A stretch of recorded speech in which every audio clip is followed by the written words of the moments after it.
May tanong ka ba sa inyong kalusugan? Nag-aalala dahil sa inyong karamdaman?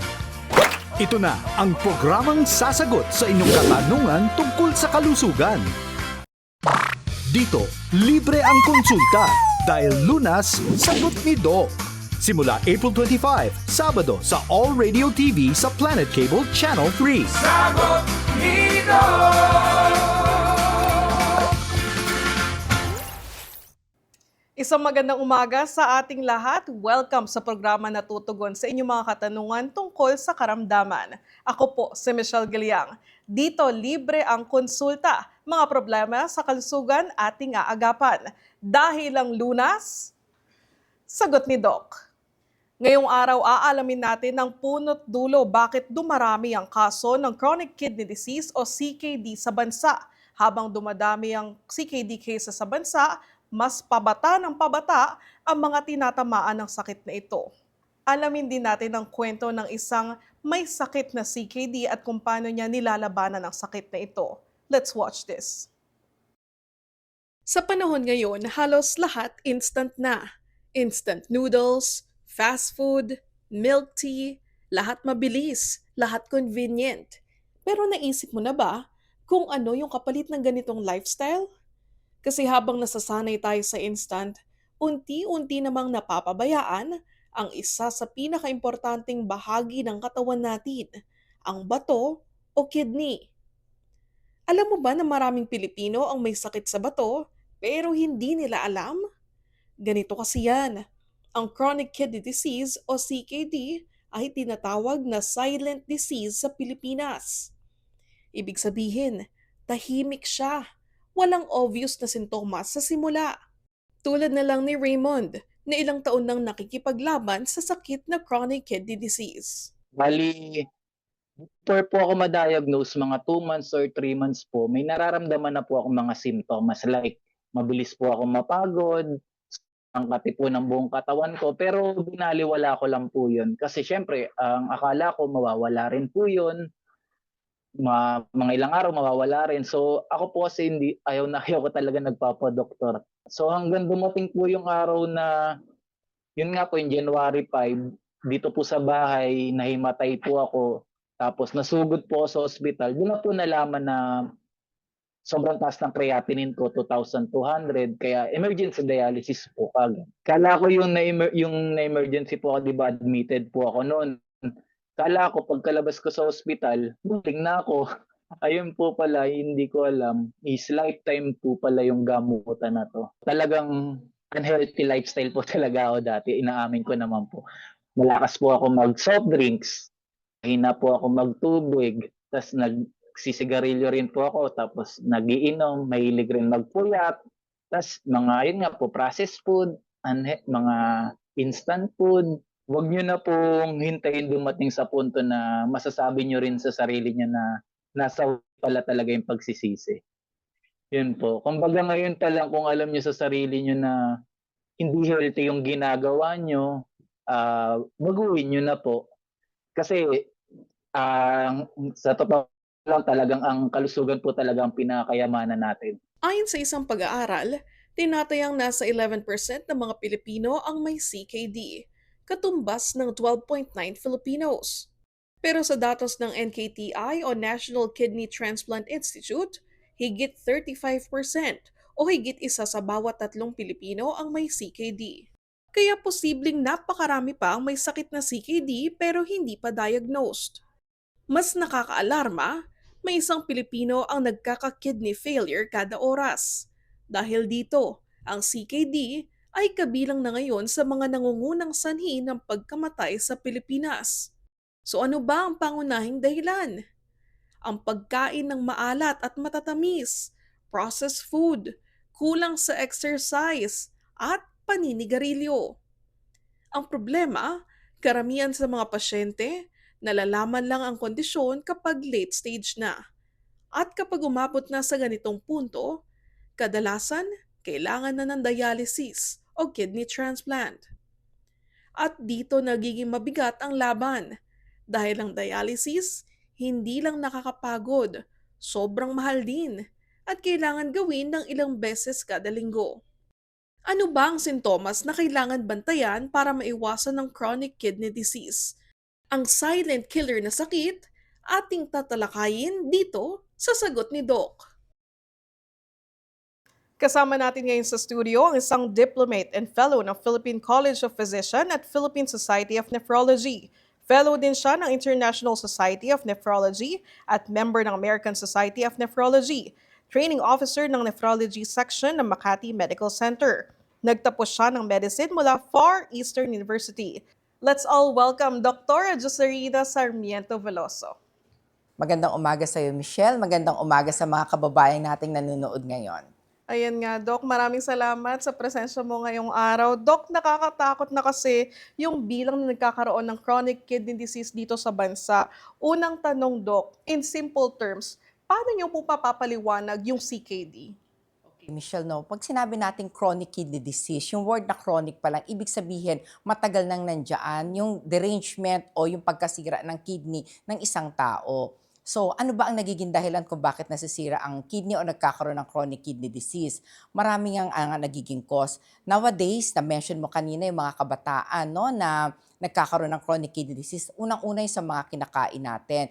Yung mga high sugar diet, nakakakos yan ng pagkakaroon ng kidney disease because nagkakaroon ng diabetes ang isang tao. Pangalawa, yung too much protein sa diet natin. Yung mga kabataan, merong beliefs na kapag high protein ang kinain nila, akala nila healthy yon. So sa mga kabataan, bago tayo magpunta sa gym at kumain ng maraming protina, magkukonsulta muna tayo sa doktor. Ha?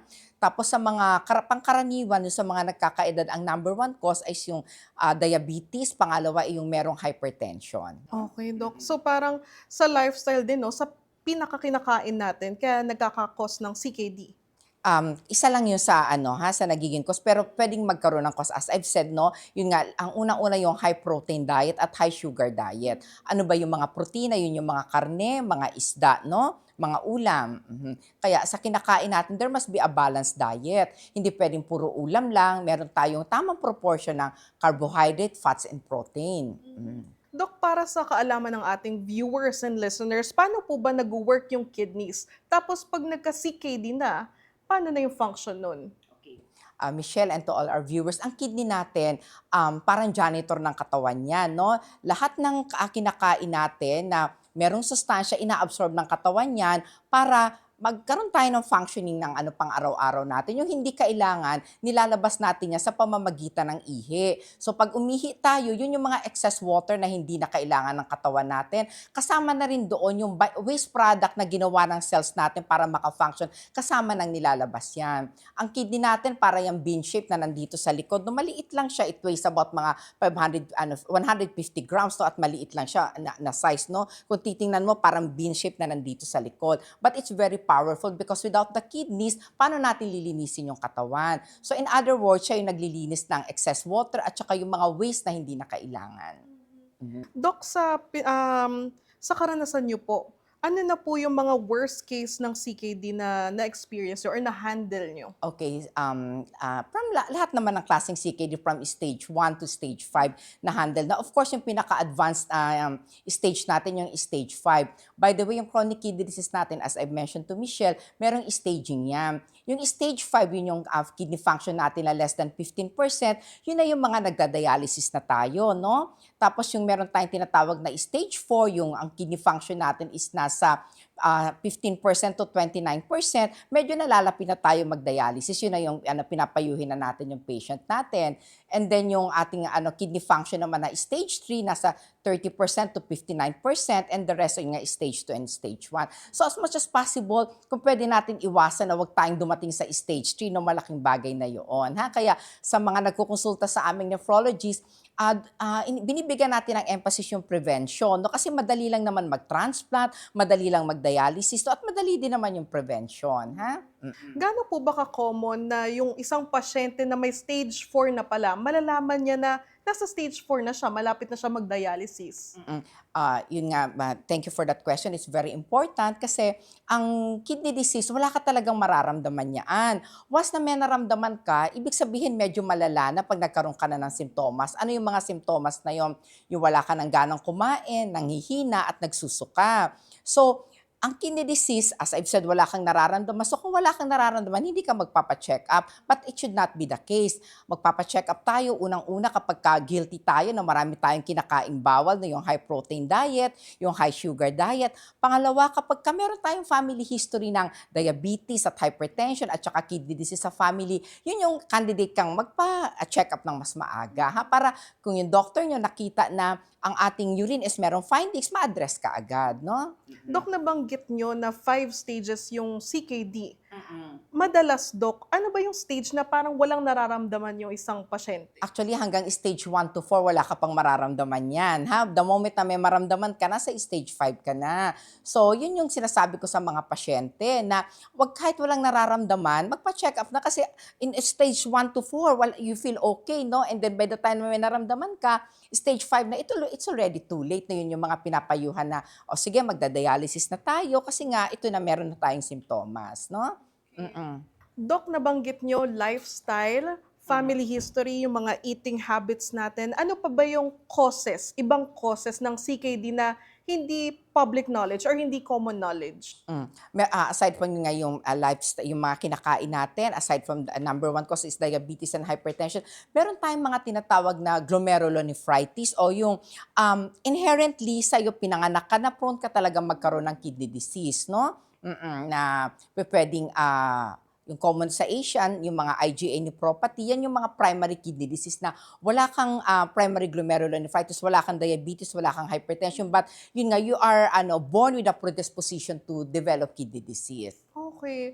Dok, kung nagsisimula mo palang maramdaman yung sintomas ng CKD at stage 4, ano yung masasabi mong early warning signs na may CKD ka? Wala kang warning signs doon eh. Oo, kasi nga yung symptoms ng pagsusuka, ng panghihina, other diseases can manifest with those symptoms, no? So ang importante talaga, bago ka pala mag-symptoms, magpakonsulta ka na. Pero pag ang pasyente nagkonsulta sa amin na, ayan, nagsusuka na sila, nanghihina, tapos pina-examine namin yung creatinine. Yung creatinine, yun yung lab test, no, para malaman yung stage ng ating kidney disease. Kapag ka nakita namin na, ayan, less than 15% na, yun na yung nagda-dialysis na tayo. Pero meron naman mga pasyente na, syempre, hindi naman natin sila, yung iba natatakot sa dialysis, yung pala ang gusto kong bigyan ng how will I say this, pansin na hindi porkit nahatulan na ang pasyente ng dialysis, that's the end of it, no? In fact, kaya nga na-invento yung dialysis para matulungan ang pasyente na madugtungan ang buhay nila habang nag-aantay sila ng donor for kidney transplant. Kasi minsan may mga pasyente pupunta sa akin, Doktora, kasi si ganito po, kaibigan ko nung na-dialysis, namatay na po.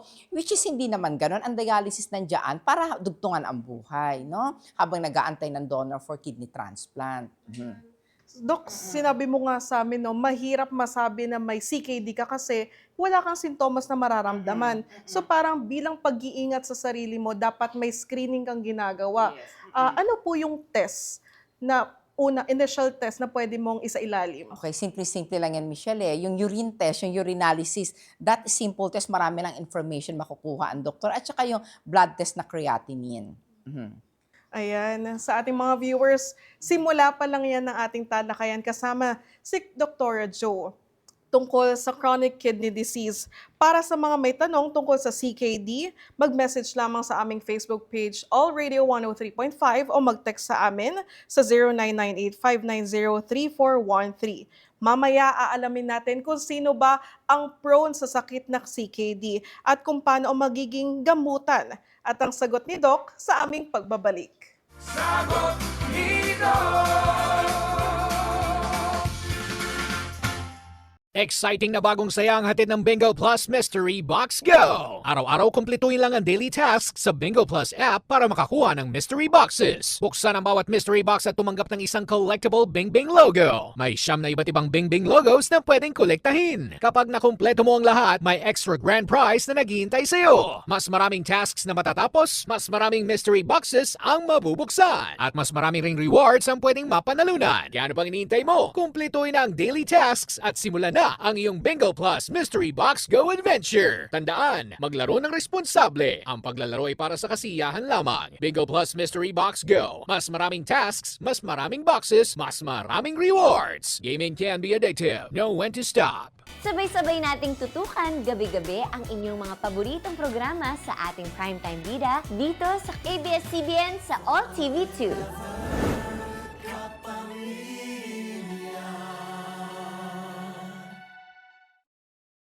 Sa dami ng nangyayari sa mundo, kailangan mo ng kasama. Di ko marirealize yon kung wala ka. Hindi ka mag-iisa sa Primetime Bida. Magandang gabi, Pilipinas. Simulan natin ang balitaan. Sobrang big deal nito para sa amin. Sabay tayong lumalaban. This recklessness, hindi naman ikaw to eh. You used to be sharp. Matinik din yung kalaban natin. Bakit tayo yung mga nagtatago na parang tayo yung mga kriminal? Pero kailangan ko muna mahanap si Ama. Ikaw, Doktora, ang magiging daan para mapalapit ako sa kanya. Meron tayong kalaban sa loob mismo ng Inleia at SID. This is a full-scale search for Datu Rahman. Dami ng tao sa mundo. Bakit si Datu Rahman? Bakit kinakailangan dumanak ang ganito karaming dugo para lang sa kanya? Kailangan ko makapasok sa loob ng Inleia. Ito lang naisip kong paraan para mabawi ko si Ama. Kailangan mahuli si Datu Rahman kasi yun lang yung nag-iisang dahilan sa request ko na pabalikan ka sa pwesto. So, sino ang kumuha at saan siya dinala? Sabay tayong nasasaktan. Saan yung dadali ng kapatid Sa facility. Napapabayaan siya dito. Ito lang ang sasabihin ko sa inyo. Kapag kapatid ko nang dinamay niyo, handa akong pumatay. Kilala mo ba lahat ng naging babae ni Walter? May babae daw na patay sa kanya. Alam kong may connection kayong dalawa. You're Walter's ex. Accessory ng babae yan, natagpuan sa villa ni Conana. Ipaliwanag mo sa akin to. Akala ko ba magkakampi tayo? Ano, pinapaikot mo lang ba ako? Iwan mo ako! Tagutin mo ako! Ikaw pa pumatay kay Walter. Sabay tayong umaasa. Lahat ng to, bakit mo ba ginagawa sa akin? Dahil ayoko sa'yo. Hindi ka magkukusang bumitiw sa pwesto. Ipopropose ko sa Board of Directors ang dismissal mo. Yung mga employee, kailangan ko silang protektahan.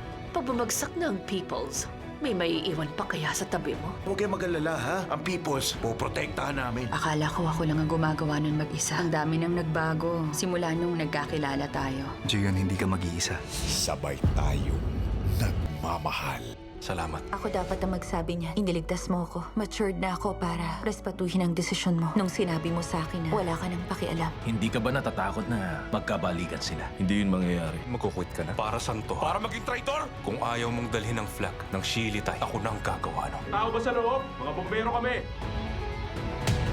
Isa lang ang tahanan natin gabi-gabi. Sali ka na sa pamilya namin. Nandito na ako. Yes, ma'am. Ang ating Primetime Bida. Sagot Nito! Nagbabalik ang sagot ni Doc. Ngayon naman naalamin natin kung meron bang mga grupo na pinaka-vulnerable na magkaroon ng CKD. Doc? Yes, Michelle, no? As I've said, yung mga pasyente na meron diabetes, sila yung number one cause na mga nagkakaroon ng kidney disease. Pangalawa, yung patients na merong hypertension. At sa ngayon, ay yung mga obese person, no? Yung mga matataba talaga. Kasi as I've said, yung kidney natin parang janitor yan. Kung masyado kang malaki, so malaki yung area na lilinisin ng iyong kidney. So eventually, magkakaroon ng exhaustion, no? Pangalawa, yung mga pasyente na very prone silang magkaroon ng mga pain sa katawan tapos bili sila ng bili ng mga over-the-counter medication na pain reliever. Sila yung mga group din na prone magkaroon ng chronic kidney disease. And lastly, yung mga kabataan nga na nagkakaroon ng affinity to high-protein diet and high-sugar diet. Bago to, Doc, no? Yung mga mahilig sa pain reliever, yung inom ng inom lang. There's a certain type of pain reliever, yung tinatawag nating NSAID, no? Yung mga mefenamic acid, no? Hindi naman masama mag-take nito kung merong campaign. So siguro, ayan, kung meron ka talagang arthritis, iinumin mo to siguro for not more than 5 to 7 days. Kasi anything na more than that, no, yung kidney natin naaapektuhan. Kasi kung ang pains mo nandiyan na for 5 to 7 days, siguro dapat mag-worry ka. Bakit na nagtitake naman ako ng pain reliever? Bakit hindi nawawala? So mas maganda, guided ka pa rin ng doktor. Pero kung prescribe naman ng doktor mo, susundin mo pa rin nyo. But of course, there's a certain number of days. Kaya nga, hindi pwede, as I've said, over the counter na ikaw lang ang bumili. Ha? So, Dok, masasabi natin na may link sa diabetes at high blood pressure yung pagkakaroon ng CKD? Yes, of course. In fact, as nabanggit ko nga kanina, ang number one cause ng mga nagda-dialysis o nasisira ang kidney is yung diabetes. Pangalawa is your hypertension. Bakit nagkakaroon tayo ng chronic kidney disease sa diabetes? Kasi pag sobrang taas na ang sugar sa katawan, nagkakaroon ng inflammation sa cells, no? O kaya yung pamamaga. So pag nagkaroon tayo ng inflammation sa cells, yung cells ng kidney natin, anything na nagkaroon ng inflammation, especially pag hindi mo na-address, sige ka pa rin, kain ka ng kain, nagkakaroon na ng peklat ang kidney eventually. So pag nagkaroon ng peklat ang kidney, yun yung mga nagiging non-functional na parte ng kidney. Tapos sige ka pa rin, kain ng mga matatamis. So dumadami yung nagkakaroon ng inflammation o pamamaga ng kidney, eventually nagiging peklat din siya. Kaya yun yung paalala ko sa mga kababayan natin na meron diabetes na kukontrolin yung pagkain ng sugar kasi ang sugar, yan na nagkukos ng inflammation ng kidneys. Ayan. Ngayon naman, Dok, sagutin natin yung mga tanong na nakuha namin mula sa aming Facebook page. Mula kay Princess ng Laguna, Dok, pag kumain po ba ako ng maalat, tas maya-maya naman po kakain ako ng matamis, posible po ba na magka-CKD ako? Okay, and meron tayong tinatawag na everything should be in moderation kasi ang katawan natin kailangan din ng sugar para mag-function tayo at saka asin kailangan din mag-function. Kung kumakain ka na tama lang naman, so okay lang yan, lalo na kung bata pa naman siya. Pero kung, naman kasi kung excessive na yung kinakain mo, no? So, yun na nga, pag sobrang taas na yung sugar mo dahil mahilig kang kumain ng matatamis, prone kang magkaroon ng diabetes at hypertension. So, dun yung magkakaroon ka kaagad ng 2 risk factors, no? Meron kang diabetes, meron kang hypertension, ayun pa lang, candidates ka na for CKD. Mula naman po kay Dodi ng Caloocan City, yung anak ko pong 10 years old na araw-araw kumakain ng hotdog, prone po ba siya na magkaroon ng CKD? Okay, iba kasi ang constitution ng katawan ng bata, no? Yung bata sila malalaki, malaki pa yung function ng kidney nila, malano pa yung reserve. So sometimes pag kumakain sila na yan ng mga high protein diet, kaya pang i-metabolize ng kidney yan. Pero syempre, wag naman sobra, no? Kasi may limit din naman, ha? Kasi nga yung bata di ba as I've said kanina, pag pinanganak tayo, 100% yung kidney functioning natin. Pag masyado naman nating in-abuse, sige, high protein diet, sugar, ganun din na mag-overwork din siya. Ha? So, dapat ngayon yung age na tinitrain natin yung mga bata na wag masyadong kumain ng processed food. No? Kasi otherwise, kung ano man yung habit nila nung kabataan, madadala nila yung paglaki. Ganun pa rin, high sugar diet, high salt diet. No? Everything in moderation, that's the key. Kasi hindi naman pwede yung masyadong matabang yung kakainin mo kasi ang katawan natin nakaka-function yan dahil sa asin. No? Pero kung wala tayong asin sa katawan, manghihina naman tayo noon, ha? So, paano natin malalaman kung tama na yung asin sa kinakain natin? Iba-iba kasi tayo ng taste bud, no? Kung ano yung matabang sa'yo, baka sa akin hindi kulang, no? So, lalasahan nyo kapag tama na pala ito. So, yun na yung parang threshold mo dyan sa kinakain mong maalat. Pero kung tingin mong matabang pa, sige, pwede mong dagdagan ng konti kasi nga magkakaiba tayo ng taste buds, no? Kasi hindi rin pwede yung zero salt tayo, hindi magpa-function yung mga cells natin sa katawan. Dok, kasi may mga kababayan tayo na picky eaters hindi mahilig maggulay. Ang gusto processed food, hotdog, mga instant noodles. Mas nakaka-increase po ba yon na magka-CKD ka? Okay, kasi remember na yung mga instant noodles, very high salt yan. Tapos ganun din yung processed food, yung mga preservative and high salt din. So, anything na in excess sa salt, you'll be prone na magkaroon ng hypertension, no? So, hindi naman pwedeng puro process ang kakainin. So, i-balance nila. Sige, ngayon kung talagang gusto nila mag-process food, and then maya-maya kumain tayo ng gulay o isda, no? Oo, kasi hindi rin healthy na puro highly processed nga. So, marami tayong salt na nilagay dyan to preserve, di ba?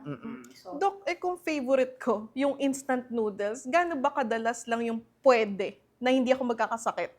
Alam mo, mahirap sagutin niya kasi instant noodle per se, mataas talaga sa salt yan, no? O kahit pa sabihin mo, once a day mo lang kinakain, baka yung isa mong kinain na instant noodles, good na yan for the whole day ng meal mo, parang kakainin mo lang siya, merienda mo lang yan, tapos mamaya kakain ka ulit, no? So talaga, mas prone ka talaga magkaroon ng hypertension yan, ha? So, minsan ganun din-justify ng mga kabataan, pupunta nga sa clinic na, doktor, yan lang kasi ang kinakain ko, yung iba hindi, pero kahit that alone ang kinakain mo, it's very salty, no? But hindi naman masama, not too much lang. Sabi ko nga, the key is in moderation, no? Totoo nga, Dok, no? Kasi siguro may mga pasyente kayo na ayun lang yung kaya nilang lutuin, mga process.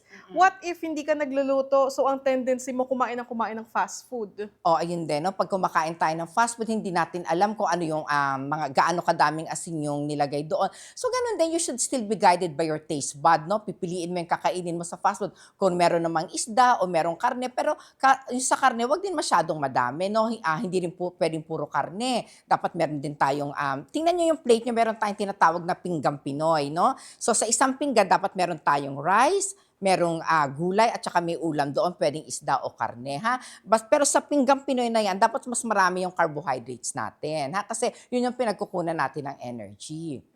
Now, Doc, pumunta naman po tayo sa gamutan ng CKD. Posible po ba na mapabagal o mapahinto yung progression ng CKD? Okay, taon-taon kasi ang kidney natin bumababa ng function once we reach the age of 50 and above. So even doon sa natural course pa lang, hindi talaga natin mai-stop yan. So pag tayo ay na-diagnose na may chronic kidney disease, papabagalin lang natin yan, no? Na as much as possible, ayaw natin na umabot agad yung pasyente na stage 4, stage 5. So paano natin papabagalin na yung pagkakaroon ng CKD o pagbababa ng kidney function? Unang-una, i-address natin yung dalawang risk factor na very common, which is the sugar, diabetes, and the hypertension. And then after that, yun na nga, papasok na roon yung healthy lifestyle natin, no? And then at the same time, pag sobrang baba na yung kidney function mo, may mga binibigay namang gamot yung mga doktor, no? Na for example, ang kidney function mo is nasa stage 4 ka na, no? Yan, less than 29%. So ibig sabihin, no, 29% na lang ng dumi ang nilalabas ng katawan mo. Yung remaining 80% na iiwan sa katawan nyo. So yun yung nakakapang-cause ng panghihina natin. Kaya yung mga doktor may binibigay ng gamot para kahit paano man-neutralize yung mga dumi na nandiyan sa katawan, no? Okay. Dok, pag sinabi nating nasa advanced stage na yung CKD mo, ano yung nangyayari sa loob ng katawan? Oh, yun na nga. Yung sinabi natin, advanced yung stage 4 to 5. So for instance, nasa stage 5 ka na, less than 15% yung kidney function mo. So ibig sabihin, everyday, 15% na lang ng dumi ang nilalabas ng katawan mo. So naiiwan yung almost 85% nasa katawan mo. Hindi mo nilalabas, umiihi ka man, tubig na lang yung nilalabas ng katawan mo, yung waste product na iipon kasi sira na nga yung kidney mo. So yung waste product na yun yung nakakapag-cause ng panghihina. At the same time, yung mga potassium na kapag hindi mo na nilabas, tataas ang level niya, yun yung nakakakos ng heart attack, no? Kaya yun ang sinasabi ko sa pasyente na wag nang antayin na magkasimptomas kasi minsan darating na sa emergency room, doktora, nag-heart attack, bigla na lang pong nagsumakit ng dibdib, na bumilis ang tibok ng puso, yung pala nakikita mo, sobrang taas na ng potassium gawa ng chronic kidney disease, no? Ako kasi may kakilala ko, isang 17 years old. Tapos, nagpapa-check up naman siya, pero ang sinasabi sa kanya, UTI. Pero ang isang nakakabahala kasi sa kanya, namamanas yung katawan niya. Tapos, in the end pala, may CKD na siya, pero namatay na rin naman. Okay, yan yung binanggit ko sa'yo kanina. Yan yung mga kabataan natin, meron tinatawag na chronic glomerulonephritis. Kumbaga, pinanganak na sila na sometimes meron silang gene to develop yun nga chronic kidney disease, no? So, yun nga, yung pamamanas na yun, ibig sabihin, pwedeng lumalabas yung protina sa katawan nila, hindi na nafe-filter ng kidney. So, baka yan yung bata pa lang, meron na silang protina sa ihi, no? Sabi ko nga, importante yung urinalysis. Tapos, sis wala silang nararamdaman, hindi nagpapa-check up. By the time na na-diagnose sila, 17 years old, yun na nga advanced na. In fact, ang youngest patient ko na na-dialyze ko is nasa 19 years old, no, because of that, no? Okay, Doc. Bakit po kaya may pamamaga sa katawan niya? Okay, dahil nga sabi ko nga, ang kidney yan na naglalabas ng excess na tubig sa katawan, no? So kung ang kidney function mo is less than 15% na lang, yung water na iniinom mo, hindi na kayang ilabas lahat. Kaya nga yung mga patient na merong chronic kidney disease, pinapayuhan namin sila na huwag masyadong uminom ng tubig kasi hindi na kayang iihi ng katawan. Another factor din, dahil nga pagka meron ka tinatawag na chronic glomerulonephritis, yung ating protina is lumalabas din sa kidney. So yun din nagiging cause ng pamamanas, no? Doc, sa Philippines, ano yung mga available treatments for CKD? Marami tayo unang-una, as I've said, no? Iko-control natin yung sugar natin. Marami tayong anti-diabetic medication, anti-hypertensive medication. Pangatlo, yung sa diet natin, low-protein diet, no? Yan yung mga medical management na ginagawa natin habang hindi pa tayo nagda-dialysis. Pero let's say, masyado nang matagal yung diabetes at hypertension at umabot na tayo sa less than 15% o stage 5, yun na yung ina-advise na namin na mag-dialysis at maghanap na ng donor for kidney transplant. What if, Doc, nagsabi ka na kailangan mo mag-dialysis sa pasyente mo, pero yung pasyente mismo nag-no sa dialysis? Yeah, okay din naman to say no sa dialysis. No, meron tayong tinatawag na CKM or Conservative Kidney Management kasi dapat din natin respetuhin yung pasyente kung talaga meron silang fear sa dialysis, no, na kahit na pinaliwanag na natin na safe naman ito. So yung Conservative Kidney Management, lalo tayong mag-iingat sa kinakain natin. I-refer natin sila sa nutritionist para talagang ma-measure gaano kadami yung kakainin nila. Mas pagbubutihin nila yung pag-control ng blood pressure at saka yung sugar nila, no. Ganito, for as long as wala silang symptoms kahit na stage 4, pwede pa namang hindi tayo mag-dialysis, no. May mga pasyente rin naman na minsan kahit na dumating na sila sa stage 5, ayaw pa rin nila magpa-dialysis. Ganun pa rin yung tinatawag natin CKM or Conservative Kidney Management. Yun yung gagawin natin, no. Mga tabletang iinumin nila para sa diabetes, hypertension at saka yung kinakain. And of course, iiwasan yung mga lalong magpapasira ng kidney like yung mga over-the-counter pain reliever. Dok, pag nagda-dialysis ba, may chance na mag 100% function yung kidney mo? Okay. Ang dialysis kasi parang yan yung mag-a-act as your temporary kidney, no? While inaantay mo na magkaroon ka ng kidney donor. Hindi siya gamot, no? Para doon sa kidney mo na nasira, na parang yan yung temporary kidney mo. So for example, ngayon nagda-dialysis ka, maganda ang pakiramdam mo, pero after a week, nag-decide ka, ayoko muna magpa-dialysis ngayon. So ganun din, naipon na naman yung dumi sa katawan mo. Kasi ang dialysis, parang yan, temporary kidney mo na naglilinis ng katawan mo. Na yan, punta ka sa hospital, 3 times a week kang nakaschedule. So 3 times a week din nalilinis ang katawan mo. Kumbaga yung machine sa dialysis, it's doing the work for your kidney. Yes. That will serve as your temporary kidney. By the way, yung binanggit ko is hemodialysis. Meron pa tayong another form of dialysis, yung tinatawag natin peritoneal dialysis, no. Yun naman yung sa tiyan nyo, merong tube dito yung pasyente, no. Tapos meron mga fluid na ini-infuse para linisin yung katawan, no. So anyway, yun yung form ng dialysis. But in general term, they are dialysis. Meron ba ditong tinatawag na parang magic na gamot? Kumbaga, ayaw na nila mag-dialysis kasi may iniinom na silang magic na gamot para gumaling sila. May ganun. Okay, yan ang paalala ko sa mga kababayan natin, no? Wala talagang magic para sa kidney, walang magic na gamot. Yung mga sinasabi na before, may mga, ito pag ininom mo to, matitigil ka sa dialysis, no? Sana wag yung gawin niyaan kasi may mga pasyente ako na yun nga tinigil lahat ng gamot na binigay. Meron sila daw nireseta ng nagpayo sa kanila. In the end, lalong naging advanced, no? And then, I'd like to make an emphasis sa mga herbal medication. Hindi porket herbal is safe sa kidney. Meron mga herbal na meron silang tinatawag na aristolochic acid na toxic sa kidney yon, ha? So, kung hindi naman reseta ng doktor nyo, wag na tayo mag-take ng mga herbal medication, no? Grabe, ang dami kong nalaman sa'yo, Doc Joe. Narinig po natin yung sagot ni Doc. Kung may kakilala po kayo na may mga diabetes o hypertension, nalaman natin kay Doc Joe na mas prone sila magka-CKD. Kaya ay anyayahan nyo sila na manood sa ating programa para mas marami pa silang kaalaman na malaman. Para sa mga gustong manood, mapapanood nyo po kami sa All Radio 103.5 at sa All Radio TV Channel 3. Mamaya naman, alamin natin kung paano natin maaalagaan ang ating katawan para maiwasan ang pagkakaroon ng CKD. Pero bago yan, kung may tanong kayo, mag-message lang sa aming Facebook account, All Radio 103.5 o mag-text sa 0998-590-3413. Ang sagot ni Doc sa aming pagbabalik. Sagot ni Doc! Turn it up. It's time to count down. Every day, one theme, 25 hits, 0 dull moments. This is All Hits 25, the daily countdown that rewinds, rewires, and reignites your love for music. Mondays, All Hits 80s, big hair, big synths, big anthems, 25 tracks that shape the decade. Tuesdays, All Hits OPM. Pinoy Classics, Pinoy Pride. 25 gems from the year that made them shine. Wednesdays. All Hits Soundtrack. Movies, series, icons. 25 songs that made the scenes unforgettable. Thursdays. All Hits Artist Edition. One Legend. 25 hits. Originals, remakes, and covers that keep the legacy alive. Fridays. All Hits Global. K-pop, J-pop, P-pop. 25 worldwide bangers in one explosive countdown. All Hits 25. One theme. 25 hits. Every day, a new musical time machine. Only the hits. Only on your station. All Radio 103.5.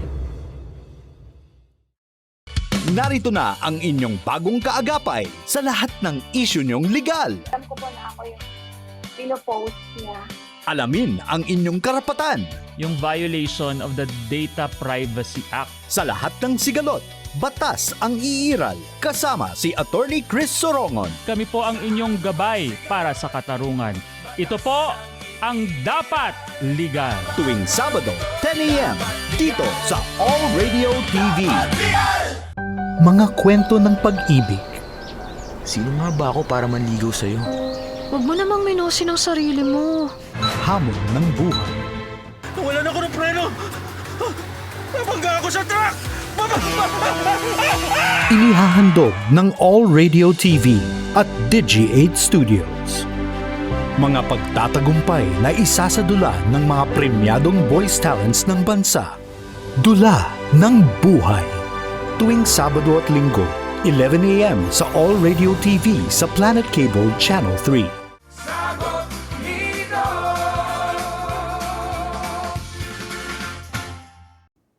Nagbabalik ang sagot ni Doc. Kasama pa rin natin si Dr. Joe Sarmiento Veloso. Nangangalahati na tayo, Doc, sa ating talakayan tungkol sa CKD. Siyempre, Doc, prevention is better than cure. Paano ba natin maiiwasan yung ganitong sakit? Okay, so dito papasok yung tinatawag nating 8 golden rules to prevent kidney disease, no? Kasi meron tayong tinatawag na celebration namin ng mga nephrologists na World Kidney Day. Dito very strong yung advocacy namin na para ma-apply itong 8 golden rules. So simple lang itong 8 golden rules, lahat tayo pwedeng gawin. Unang-una, keep yourself fit and active, no? Hindi pwedeng yung lagi lang tayong maghapon nakaupo, no? So, walking is the best exercise, no? Kasi the more that you sit, no, nagiging sedentary ka, babagal ang metabolism natin, lalo ka magigain ng weight. Pag nag-gain ka ng weight, yun yung sabi ko, mag-overwork ang iyong kidney, no?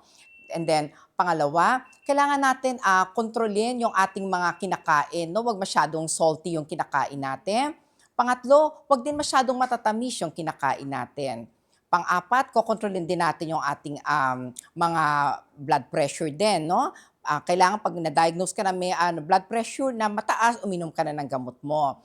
And number 5, huwag kang mag-over-the-counter medication. Kasi nga itong over-the-counter medication, lalo ng mga pain reliever, lalo nakakakos yan ng mga yung baba ng ating kidney function. And then number 6, yung paninigarilyo. Yung paninigarilyo kasi nakakakos ng pagkipot ng mga ugat sa dugo yan. So pagka kumipot ang dugo, yun din, mawawala ng daloy yung blood supply ang ating kidney, no? And then yung pampito, dapat is nagpapa-check up tayo sa ating doktor kung kayo ang merong risk factor.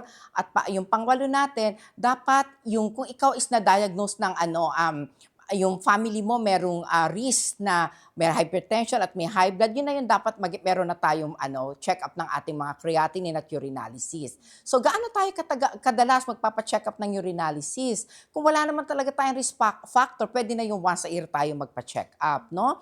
Ngayon kung tingin natin mataas ang risk factor natin at na-diagnose na tayong merong hypertension at diabetes, pwedeng every 3 months or every 6 months, no? Pero kung tayo naman yung katulad mo siguro, pwede nang once a year, ha? Doc, ang transplant ba ang sagot sa mga CKD patients to live normally again? Yes, Michelle, no. Para sa kaalaman ng lahat, ang kidney transplant is the ultimate treatment when you have chronic kidney disease, stage 5, no. Pero sa ngayon kasi ano ba ang nagiging problema? Bakit di agad nakakapag-transplant ang mga tao? Yung paghahanap ng kidney donor, no. So kung kayo meron kayong mga mahal sa buhay na tingin nyo nangangailangan ng kidney transplant, it's okay po to donate your kidney kasi mabubuhay naman tayo ng isa lang ang kidney natin. Now, once na na-transplant ka na, of course, may stop na yung dialysis mo dahil nga sabi ko, ang dialysis, parang temporary kidney mo yan habang nag-aantay ka eventually magkaroon ka ng kidney donor. So, pag nagkaroon ka na ng kidney transplant, parang brand new kidney mo na yan, no? Stop na yung dialysis mo. Yung quality of life mo mas maganda, hindi ka na pupunta syempre sa dialysis center para magpa-dialysis. Yung pakiramdam mo mas maganda kasi 100% na uli yung kidney mo na nagfa-function, no? Kumbaga, it's a brand new kidney already. At yung longevity mo mas mahaba kumpara doon sa hindi ka nagpa-transplant, no? Doc, for example, ako nagpa-urinalysis, no? Sinabi mo kanina, mahalaga magpa-urinalysis at least once a year. Once a year, okay na. Pag sinabing may UTI ako, dapat ba akong mangamba na baka connected yung UTI sa CKD? Hindi naman kasi ang UTI, meron tayong tinatawag na mga acute infection, no? Na hindi, kung mild lang naman ang UTI mo, hindi naman yan makakakos ng CKD. Kung na-diagnose ka na may UTI, iinom ka ng gamot. After that, wala na yon, no? Pero meron tinatawag ng mga severe infection na pwede rin maapektuhan ng ating kidney. Pero hindi pa rin naman yun nakakakos ng CKD. Kasi nga, sabi ko nga, acute temporary lang siya. Pero may mga tao talagang paulit-ulit na nagkakaroon ng UTI. So each episode ng UTI na severe na nagkakaroon na naman ng inflammation sa kidney mo. Di ba nabagit ko kanina, in anything na magkaroon ng inflammation, nagkakaroon ng peklat. So yun yung bababa ang kidney function. Yan yung mga patient na may mga structural findings like yung may mga kidney stone na pwedeng mabarahan yung daloy ng ihi kaya nagkakaroon ng episode ng UTI, no? Pero kung mga 1 o 2 beses ka na nagka-UTI, hindi yan magiging cause ng chronic kidney disease mo. Yung pag-inom, Doc, ng tubig, madalas na pag-inom ng tubig, makakatulong ba to para maiwasan ko magka-CKD? Okay, yun nga yung nabanggit ko kanina sa golden rules natin, drink appropriately, no? When you say drink appropriately, hindi yung, sige, dadamihan ko, inom ko ng tubig 3 liters, hindi yun. Ang pag-inom natin, we should be guided by thirst, no? Kung nauuhaw tayo, yun yung senyalis ng katawan natin na kailangan nating uminom. At saka depende rin sa panahon. For example, right now, medyo mainit. So yung skin natin nag-evaporate din ng water yan, no? Kaya kahit hindi tayo pinagpapawisan, lumalabas yan yung water sa skin natin. So yun natin pwedeng dagdagan, no? Ano ang gauge natin? Dapat guided tayo ng thirst, no? Kung nauuhaw, pwedeng dagdagan yung iniinom. So, paano natin i-gauge yan? For example, sa morning, kumain ka ng breakfast, inom ka ng 2 basong tubig. Kung nawala ka ng uhaw, di stop na yun. Pero kung let's say after 2 glasses, ka pa rin, pwede mo dagdagan. Ibig sabihin, kulang pa yan yung sinisense ng cells natin sa brain na dagdagan mo pa yung iniinom mo, no? So at the end of the day, maka 8 to 10 hours ka and you don't feel thirsty, that's good enough, no? Pero nowadays, mainit talaga, no? So yun na nga, still guided by thirst tayo, ha? Pagdating naman, Doc, sa mga gym buff, yung mga mahilig mag-gym, gusto magpalaki ng katawan, mahilig sa protein, yung mga chicken breast, ano ba yung limit na safe para sa kanila? Okay, kasi the mere fact na nag-high protein diet ka, binibigyan mo ng extra workload yung kidney mo, no? In fact, now that na-mention mo yan yung gym, hindi lang yan yung high protein diet eh. Meron pa silang mga tinitake na mga whey, mga creatine, no, which is not good for the kidneys, no? Kaya, ang payo ko sa kanila, kung talagang gusto nilang magkaroon ng proper diet habang nag-gym sila, magkukonsulta sa nutritionist para makukompute ka ano ba yung tamang carbohydrate, fats, and protein. Kasi iba-iba yung weight natin. Kasi ilan na yung mga pasyente nagpupunta sa amin na wala naman silang diabetes, walang hypertension, pero nagkakaroon sila ng kidney disease. Then malalaman ko pag sa aming kwentuhan na doktora, kasi nag-gym po ako, puro protein na lang yung kinakain ko, may mga tinitake akong whey at mga creatine. So yun, kaya wag natin bigyan ng too much protein load yun sa kidney natin, no? All along, they were thinking they were being healthy by going to the gym, exercising, eating protein, pero in the end, nagkasakit sila. Kaya nga, as I've said, kaya nga there's such a thing as balanced diet, yung proper proportion ng carbohydrate, fats, and protein. Hindi pwedeng isang component lang ng nutrition ang nandoon na puro protina, ha? Kasi ang pinaka-source talaga ng energy natin is carbohydrate, and then yun na nga, fats and protein, no? Okay. Dok, sa Pilipinas ba, yung kidney transplant, gaano siya kadali? Or gaano kahirap? na-mention ko nga kanina, ang nagiging problema sa kidney transplant is yung paghahanap ng donor, no? Pero hindi naman siya mahirap gawin, no? For as long as nakahanap ka na ng donor, tapos meron i-work up na sa ospital, meron tayong ima-match, no? Ikukunan ka ng tissue typing, parang blood typing din na dapat ima-match kayo, no? Tapos, pero sa ngayon kasi magaganda na yung ating mga immunosuppressants, so minsan kahit na mababa lang yung porsyento na ng match, na itatransplant pa rin. Ang nagiging problema lang talaga is yung paghanap ng donor. So meron din naman na pwedeng cadaver donor, no? Yung sa mga, kaya nga meron tayong mga pool ng mga tissue na tissue typing para, for example, merong namatay at meron pala siyang kamatch. So yun na yung pwedeng niyang maging donor. Pero may pila dyan, ha? Na parang may mga naka-line up ng pasyente dyan sa cadaveric donor. Okay, so mga cadaver yung kukunan ng kidney, nagpa-function pa rin po yun kahit... Hindi naman yung cadaver na matagal na namatay. Yun yung, for example, nagkaroon ng aksidente, no? Tapos fresh na fresh pa, bata pa siya, walang ibang kidney problem. For example, mga 20 years old na nag-motorcycle. Tapos, nakita na, minsan kasi titingnan doon sa kanilang card na they are willing to donate, no? Tapos yung family, pumayag naman. So, gagawan siya ng blood typing and tissue typing. Then kung makikita na meron palang nag-match doon sa donor, so iko-contact ka agad yung donor na, ito meron ka nang na-match na from cadaver, no? Dok, sa inyong organization, do you encourage Filipinos to be an organ donor if ever? Para sa akin, Kawin, that's an act of altruism, no? Kung syempre pag tayo is namatay na, lahat naman tayo magiging alikabok na pag in the end, no? So hangga't pwede pa naman gamitin yung organs mo, no? Na for example, yun na nga, hindi natin masabi na nagda-drive tayo, na aksidente tayo, at least mapakinabangan din naman ng ating mga kababayan, no? Kasi pag namatay tayo, ang cornea natin pwede pang anyway, off topic na yun. So marami tayong organs na pwedeng i-donate, and isa na doon yung kidney natin, ha? That is kung wala kang sakit. Kaya nga, usually yan yung mga vehicular accident, no?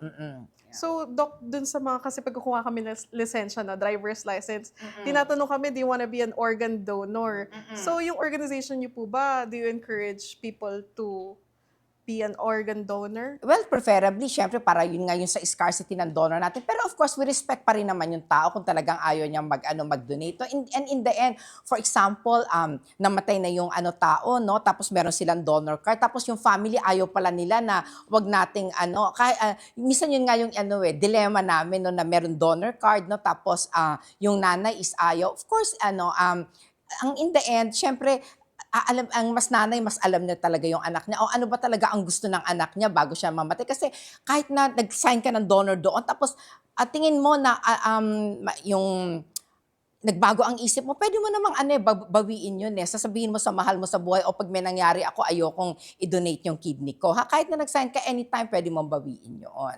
Kasi katawan mo yan ikaw yung merong autonomous ka sa body mo. Okay, Doc. Ayan, marami tayong natutunan kay Doc. Ang pinaka-importante, mag-balance diet, kumain ng tama. Dapat alamin natin kung ano yung nilalaman ng pinggang Pinoy. Sinabi nga ni Doc Joe. Mamaya, pag-uusapan naman natin yung mga misconceptions tungkol sa CKD at baka i-debunk pa ni Dr. Joe ang iba dyan.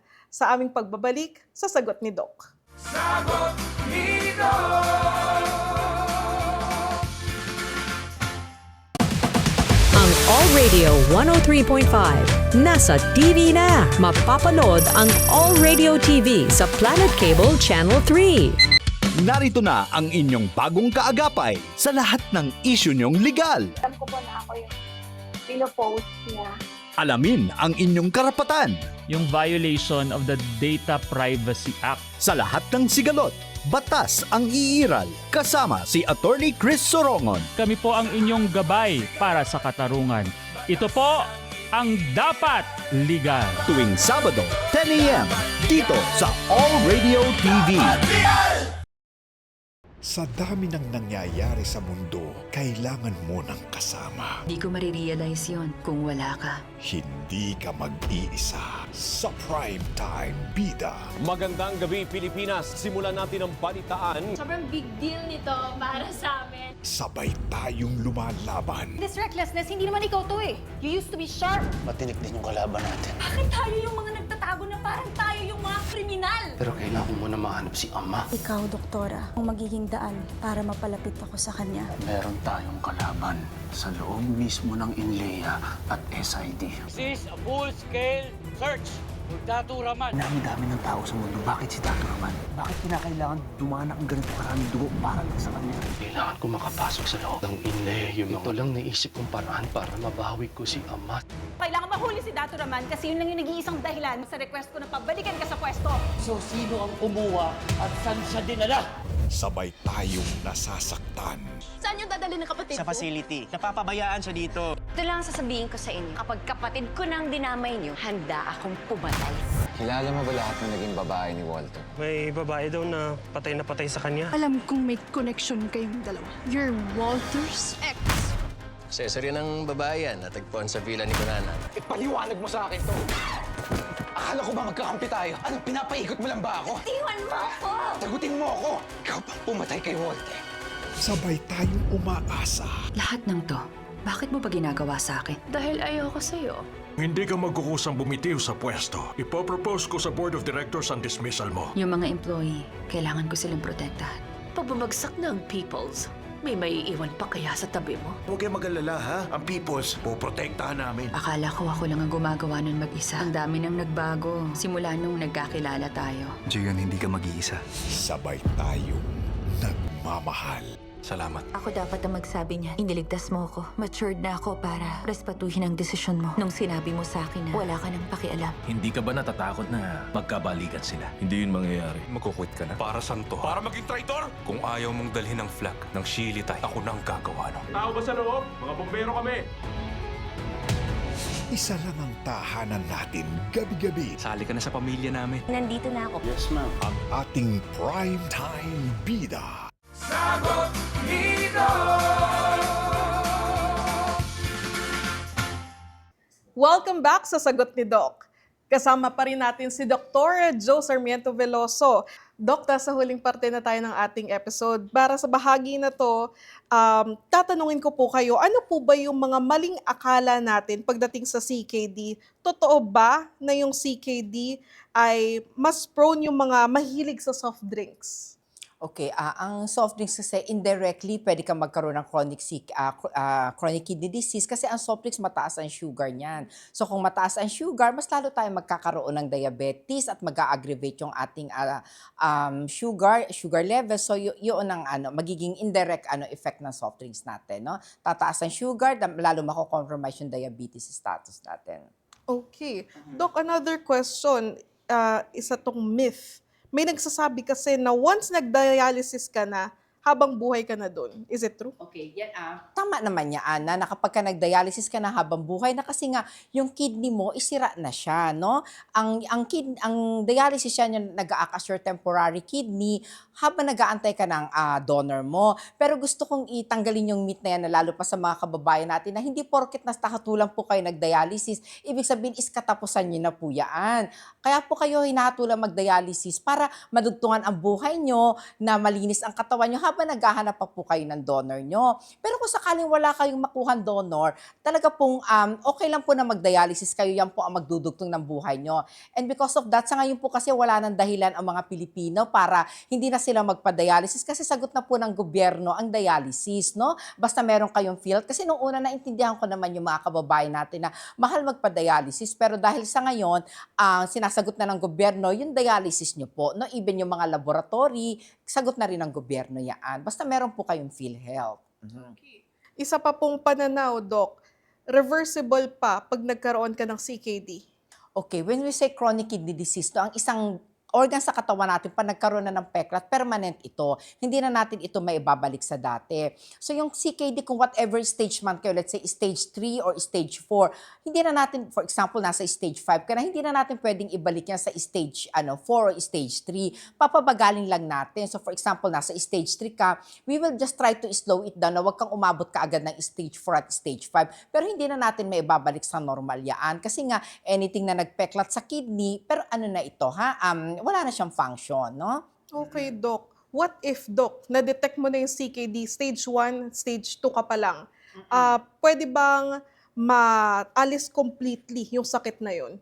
Okay, for example, stage 1, stage 2, maganda pa yan, ha? Halos ano pa, ang kidney function mo nasa 80%. Kung nandiyan pa lang ma-address na yung mga risk factor mo, no, like yung diabetes at hypertension, baka mapabagal na, it will take many years pa bago mo mag-reach yung stage 3, stage 4, and stage 5, no? Lalo pa kung maaga ka gumamot ng hypertension mo, ng diabetes mo, baka nga matagal ka mag-i-stage sa stage 1 or stage 2, no? But as I mentioned kanina, kahit wala ka nito mga diabetes at hypertension, habang tumatanda tayo, yung katawan natin bumababa ang mga function, no? So yun ang aim natin, na sana kung mag-reach, meron kang stage 1 or stage 2, i-address mo yung risk factor mo para yung pagbaba ng kidney mo, para lang dahil tumatanda ka at hindi dahil sa meron kang ganitong risk factors, no? Okay, so kahit, Dok, tama po ba, kapag na-detect mo na stage 1, stage 2 ka pa lang, hindi mo masasabi na gagaling ka pa rin doon sa sakit na yun? Okay, depende kasi nga kung for example, maganda talaga ang control ng blood pressure mo, baka pwedeng,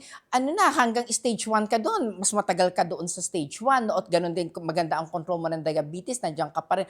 Pero kahit na nga, nasa stage 1 ka, tumatanda kasi tayo, di ba? Pag tumatanda tayo, once we reach the age of 50 and above, bumababa na ang kidney function natin. So, hindi ka talaga forever mag-i-stay ng stage 1 or stage 2. In fact, yung mga elderly patients natin, o mga 80 na, dahil nga bumababa ang kidney function, baka yan, mga nasa stage 3 na sila. Pero wala silang simptomas kasi yan yung natural, meron tayong tinatawag na chronic kidney disease of aging. Nagkaroon tayo ng chronic kidney disease dahil nagkakaedad tayo and not because meron tayo diabetes and hypertension, no?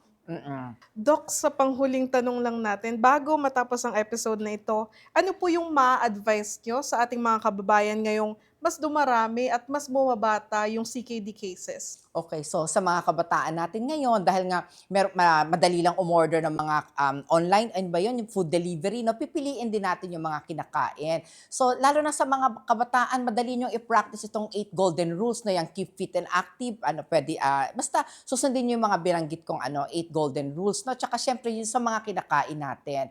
And sa kabataan, ito yung ito yung age na dapat i-develop nyo yung habit na kumain ng healthy, ha? Para hindi, lalo na kung meron kayong risk factor sa family ng diabetes and hypertension. Dok, meron bang mga tungkol sa CKD na hindi masyadong alam ng mga kababayan natin na gusto nyong ipaalam sa kanila, ibahagi? Okay, yan ang gusto ko nga sabihin, no, yung sa CKD na pag na-diagnose na kayo ng CKD, let's say stage 3, no, hindi yan ang end ng life, no? Pwede pa nating madelayaan na hindi kayo umabot sa pagdadialysis, basta i-control nyo kaagad yung risk factor. Pero wag nyo nang abutin na maging stage 3 tayo. Umpisa pa lang kaya nga yun yung importance ng pag-check ng urine para maaga pa lang, maagapan na kaagad, no? So yun basta importante, wag na tayo mag-take ng mga kung ano-anong gamot. Wala talagang magic magic pill, no? Ayun lang, i-address lang natin yung risk factor. Dok, mako-consider ba natin yung CKD na silent killer? Hindi naman natin masasabing silent killer yan.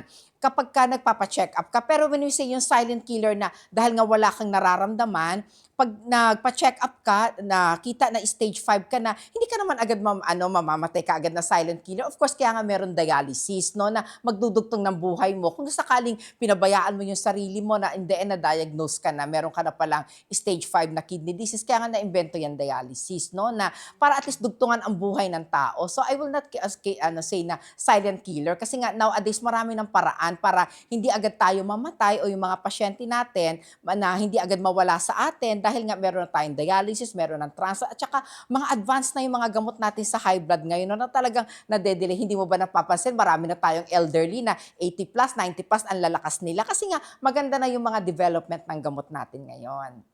Parang ang key takeaway ko sa ating discussion, Dok, wag pabayaan ang sarili. Yes, yeah, kaya nga practice natin yung 8 golden rules na mga binanggit ko kanina, ha?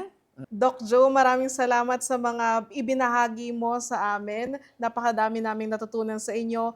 Ang key takeaway ko nga sa ating interview, huwag pabayaan ng sarili, kumain ng tama, at yung pinggang Pinoy, at yung 8 golden rules of kidney disease prevention. O sige, bago tayo magtapos, ulitin ko lang yung 8 golden rules natin, ha? Number 1, keep fit and active. Number 2, kukontrolin natin yung blood pressure natin. Number 3, kukontrolin natin yung ating sugar. Number 4, yung tamang pag-inom. Dapat it should be appropriate, no? Number 5, iwasan natin yung pagbili ng mga over-the-counter medication. Kasi nga, yung mga pills na may mga nakakasira ang kidney. Number 6, huwag tayong manigarilyo, no? Dahil yung paninigarilyo natin, yan yung makakapagpakipot ng ugat, ha? Tapos, number 7, kung meron tayong diabetes at hypertension, magpa-check up. And number 8, sa part ng check up natin, yung kidney is i-check up by pag-examine ng urine at saka yung creatinine natin. Thank you so much, Doc. Mahalagang tandaan ng 8 golden rules of kidney disease prevention. At sa mga kababayan natin, huwag pabayaan ng sarili, magpa-screen ng maaga. Kung nagustuhan niyo po itong episode na ito, i-like at i-follow ang aming social media accounts kung gusto niyong panoorin muli ang ating talakayan tungkol sa chronic kidney disease. Thank you so much, Dr. Veloso. Samahan niyo po ulit kami sa susunod na Sabado. Ako po si Michelle Giliang. Para sa mga problema tungkol sa inyong kalusugan, ating aagapan. Dahil ang Lunas, sagot ni Doc. Sagot ni Doc. Sagot ni Doc. Sagot ni Doc. Sagot ni Doc. Sagot ni Doc. Ang All Radio 103.5 nasa TV na. Mapapanood ang All Radio TV sa Planet Cable Channel 3. All sa balita at napapanahong usapan. Mainit na balitaan sa mabilis lang to. Usapang kalusugan sa sagot ni Doc.